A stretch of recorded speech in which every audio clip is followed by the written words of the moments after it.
Hi friends, സാപ്പിഡിയ മലയാളത്തിൻ്റെ ഏറ്റവും പുതിയൊരു വീഡിയോയിലേക്ക് എല്ലാവർക്കും സ്വാഗതം. ഇന്ന് OTT റിലീസ് ചെയ്തിരിക്കുന്ന സിനിമകളും സീരീസുകളും ഏതൊക്കെയെന്നുള്ളതാണ് ഇന്നത്തെ വീഡിയോ നമ്മൾ പരിശോധിക്കാൻ പോകുന്നത്. ഏകദേശം 17ഓളം റിലീസുകളാണ് ഇന്ന് റിലീസ് ചെയ്തിട്ടുള്ളത്. നമുക്ക് ഏതൊക്കെ സിനിമകളും സീരീസുകളാണ് നോക്കാം. ഒന്നാമത് ഒരു സിനിമ സർപ്രൈസ് റിലീസുണ്ട്. അതിന് തന്നെ നമുക്ക് സർപ്രൈസ് റിലീസ് ചെയ്യാൻ നോക്കാം. ഒരു തെലുങ്ക് മൂവിയാണ് സർപ്രൈസ് റിലീസായിട്ടുള്ളത്. ഹൻസിക പ്രധാന വേഷം കൈകാര്യം ചെയ്ത ഒരു ക്രൈം ത്രില്ലർ വിഭാഗത്തിൽപ്പെടുന്ന സിനിമയായിരുന്നു മൈ നെയിം ഈസ് ശ്രുതി എന്ന് പറഞ്ഞ സിനിമ. ആമസോൺ പ്രൈം വഴി ഈ ഒരു സിനിമ തെലുങ്ക് ഭാഷയിൽ മാത്രമായിട്ടാണ് റിലീസ് ചെയ്തിട്ടുള്ളത്. രണ്ടാമത്തെ സിനിമ ഒരു ഹിന്ദിയിലുള്ള സിനിമയാണ്. 12th ഫെയിൽ എന്നാണ് സിനിമയുടെ പേര്. ഡിസ്നി പ്ലസ് ഹോട്ട്സ്റ്റാർ വഴി ഈ ഒരു സിനിമ ഇന്ന് റിലീസ് ചെയ്തിട്ടുണ്ട്. ഹിന്ദി ഭാഷ മാത്രമേ അവൈലബിൾ ആയിട്ടുള്ളൂ. അത് മലയാളത്തിലുള്ള ഒരു സിനിമയാണ്. ആസിഫ് അലി പ്രധാന വേഷം കൈകാര്യം ചെയ്ത സൈക്കോളജിക്കൽ ത്രില്ലർ മൂവിയായിരുന്ന എ രഞ്ജിത്ത് സിനിമ എന്ന സിനിമയാണ്. നെറ്റ്ഫ്ലിക്സ് വഴിയാണ് ഈ ഒരു സിനിമ റിലീസ് ചെയ്തിട്ടുള്ളത്. അടുത്തത് ഒരു കോമഡി ഡ്രാമ വിഭാഗത്തിൽപ്പെടുന്നത് ഫീൽ ഗുഡ് വിഭാഗത്തിൽപ്പെടുന്നത് തമിഴ് മൂവിയാണ്. അന്നപൂരണി എന്നാണ് സിനിമയുടെ പേര് വരുന്നത്. നയൻതാര പ്രധാന വേഷം കൈകാര്യം ചെയ്ത സിനിമയാണ്. തമിഴ് ഭാഷ കൂടാതെ തെലുങ്ക്, മലയാളം, കന്നഡ, ഹിന്ദി ഭാഷകളായിട്ട് ഈ ഒരു സിനിമ ഡിസ്നി പ്ലസ് ഹോട്ട്സ്റ്റാർ വഴിയാണ് റിലീസ് ചെയ്തിട്ടുള്ളത്. നെറ്റ്ഫ്ലിക്സിലാണ് റിലീസ് ചെയ്തിട്ടുള്ളത്. അതുപോലെ തന്നെ സിംപ്ലി സൗത്തിൽ റിലീസ് ചെയ്തിട്ടുണ്ട്. അടുത്തത് ബാഡ് ലാൻഡ്സ് എന്നൊരു ക്രൈം ആക്ഷൻ വിഭാഗത്തിൽപ്പെടുന്ന ജാപ്പനീസ് മൂവിയാണ്. നെറ്റ്ഫ്ലിക്സ് വഴിയാണ് ഈ ഒരു സിനിമ റിലീസ് ചെയ്തിട്ടുള്ളത്. അടുത്തൊരു ഡ്രാമ വിഭാഗത്തിൽപ്പെടുന്ന തമിഴ് മൂവിയാണ്. ലൈസൻസ് എന്നാണ് സിനിമയുടെ പേര് വരുന്നത്. ആഹാ തമിഴ് വഴിയാണ് ഈ ഒരു സിനിമ റിലീസ് ചെയ്തിട്ടുള്ളത്. തമിഴ് ഭാഷ മാത്രമേ അവൈലബിൾ ആയിട്ടുള്ളൂ. അടുത്തത് സഫഡ് എന്ന് പറഞ്ഞൊരു റൊമാൻറ്റിക് ഡ്രാമ വിഭാഗത്തിൽപ്പെടുന്ന ഒരു ഹിന്ദി മൂവിയാണ്. C5ലാണ് ഈ സിനിമ റിലീസ് ചെയ്തിട്ടുള്ളത്. ഹിന്ദി ഭാഷ മാത്രമേ അവൈലബിൾ ആയിട്ടുള്ളൂ. അടുത്ത ഒരു കന്നഡ മൂവിയാണ്. സ്വാതി മുത്തിന മലേ ഹനിയ എന്നാണ് സിനിമയുടെ പേര്. റൊമാൻറ്റിക് ഡ്രാമ വിഭാഗത്തിൽപ്പെടുന്ന കന്നഡ മൂവിയാണ്.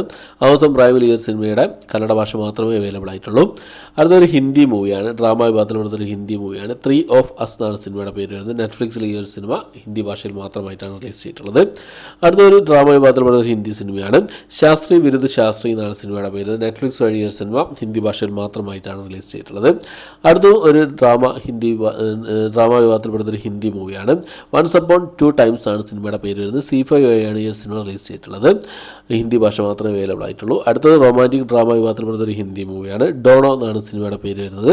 C5 വഴി ഈ സിനിമ ഹിന്ദി ഭാഷ മാത്രമായിട്ടാണ് റിലീസ് ചെയ്തിട്ടുള്ളത്. അടുത്തൊരു സീരീസാണ്. ബെർലിൻ എന്നാണ് സീരീസിന്റെ പേര് വരുന്നത്. സ്പാനിഷ് സീരീസാണ്. ഇതിനു മുമ്പേ റിലീസ് ചെയ്ത മണി ഹേസ്റ്റ് എന്ന സീരീസിന്റെ ഒരു പ്രീക്വൽ ആയിട്ട് വരുന്ന സീരീസാണ്. ഒരു ഡ്രാമ ആക്ഷൻ അഡ്വഞ്ചർ ക്രൈം വിഭാഗത്തിൽപ്പെടുന്ന സീരീസാണ്. ഈ ഒരു സീരീസ് സ്പാനിഷ് ഭാഷ കൂടാതെ ഇംഗ്ലീഷ്, ഹിന്ദി, തമിഴ്, തെലുങ്ക് ഭാഷകളായിട്ട് നെറ്റ്ഫ്ലിക്സ് വഴിയാണ് ഈ സീരീസ് റിലീസ് ചെയ്തിട്ടുള്ളത്. ഈ സീരീസ് കാണുന്നുണ്ട്. കണ്ടു കഴിഞ്ഞാൽ എത്രയും പെട്ടെന്ന് നിങ്ങൾക്കുള്ളിൽ റിവ്യൂ എത്തിക്കാൻ ശ്രമിക്കുന്നതാണ്. അടുത്തൊരു ഇംഗ്ലീഷ് മൂവിയാണ്. ആനിമേഷൻ, മ്യൂസിക്, ഫാന്റസി, കോമഡി വിഭാഗത്തിൽപ്പെടുന്ന ഇംഗ്ലീഷ് മൂവിയാണ്. ട്രോൾസ് ബാൻഡ് ടുഗദർ എന്നാണ് സിനിമയുടെ പേര് വരുന്നത്. ഇംഗ്ലീഷിലും ഹിന്ദിയിലായിട്ട് ബുക്ക് മൈ ഷോസ് വഴിയാണ് ഈ സിനിമ റിലീസ് ചെയ്തിട്ടുള്ളത്. അടുത്തൊരു സീരീസിന്റെ 5ാമത്തെ എപ്പിസോഡാണ്. ഇംഗ്ലീഷ് സീരീസാണ്. ആക്ഷൻ അഡ്വഞ്ചർ വിഭാഗത്തിൽപ്പെടുന്ന ഇംഗ്ലീഷ് സീരീസാണ്. റീച്ചർ എന്നാണ് സീരീസിന്റെ പേര് വരുന്നത്. ഈ സീരീസിന്റെ 2ാമത്തെ സീസണിന്റെ 5ാമത്തെ എപ്പിസോഡാണ് ഇപ്പോൾ വന്നിരിക്കുന്നത്. മൾട്ടി ലാംഗ്വേജിലാണ്, മലയാളം അടക്കമുള്ള ഭാഷയിലാണ് വന്നിരിക്കുന്നത്. ആമസോൺ പ്രൈമിലാണ് റിലീസ് ചെയ്തിട്ടുള്ളത്. അടുത്തൊരു സീരീസിന്റെ ഫൈനൽ എപ്പിസോഡാണ്. ലേബൽ എന്ന് പറഞ്ഞ തമിഴ് ക്രൈം ഡ്രാമ വിഭാഗത്തിൽപ്പെടുന്ന സീരീസ് ആയിരുന്നു. ഈ സീരീസിന്റെ 10ാമത്തെ എപ്പിസോഡ്, ഫൈനൽ എപ്പിസോഡ് ഇന്ന് മുതൽ ഡിസ്നി പ്ലസ് ഹോട്ട്സ്റ്റാർ വഴി മൾട്ടി ലാംഗ്വേജിൽ അവൈലബിൾ ആണ്. തമിഴ് ഭാഷ കൂടാതെ മലയാളം, തമിഴ്, ഹിന്ദി, തമിഴ്, തെലുങ്ക് ഭാഷകളിലൊക്കെ ആയിട്ടാണ് റിലീസ് ചെയ്തിട്ടുള്ളത്. അടുത്തത് പിന്നെ ഒരു ആനിമേഷൻ മാർവലിന്റെ ആനിമേഷൻ വിഭാഗത്തിൽപ്പെടുന്ന ഒരു സിനിമയാണ്, സീരീസാണ്. വാട്ട് ഇഫ് എന്നാണ് സീരീസിന്റെ പേര് വരുന്നത്. 2ാമത്തെ സീസണാണ്.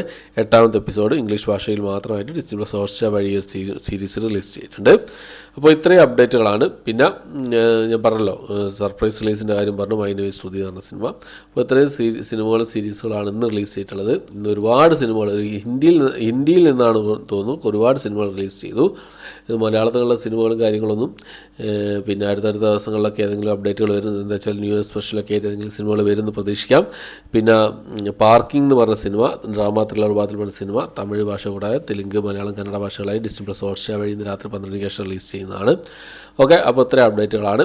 ഈ ഒരു ലിസ്റ്റിൽ ഏതൊക്കെ സിനിമകളാണ് നിങ്ങൾ കണ്ടത്, ഏതൊക്കെ വെയിറ്റ് ചെയ്യുന്നുള്ള കാര്യങ്ങളൊക്കെ ഒന്ന് കമൻറ്റ് ബോക്സിൽ രേഖപ്പെടുത്താൻ ശ്രമിക്കുക. ഉടലിൻ്റെ OTT അപ്ഡേറ്റ് കാര്യങ്ങളൊക്കെ കഴിഞ്ഞ വീഡിയോയിൽ ഞാൻ പറഞ്ഞിട്ടുണ്ട്. അപ്പോൾ ഉടൽ ജനുവരി മാസം 5-ാം തീയതി റിലീസ് ചെയ്യുന്നതാണ്.